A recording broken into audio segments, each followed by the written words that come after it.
মহামান্য আদালত, আজ কাঠগড়ায় দাঁড়িয়ে আছে এক ভয়ঙ্কর আসামি, মোবাইল ফোন।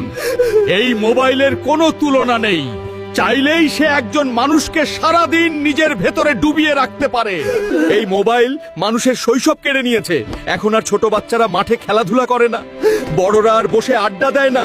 মহামান্য আদালত, এই মোবাইল মানুষের চোখকে বন্দি করেছে, মনকে করেছে দুর্বল, আর সম্পর্ককে করেছে দূরের।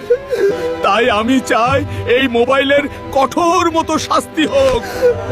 Order, order.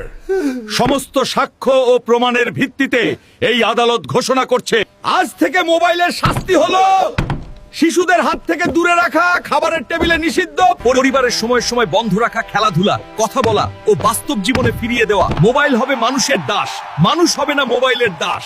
কে কে চান মোবাইল ছাড়া সুন্দর শৈশব? কে কে চান পরিবারে আবার আড্ডা ফিরুক? কমেন্টে লিখে জানান।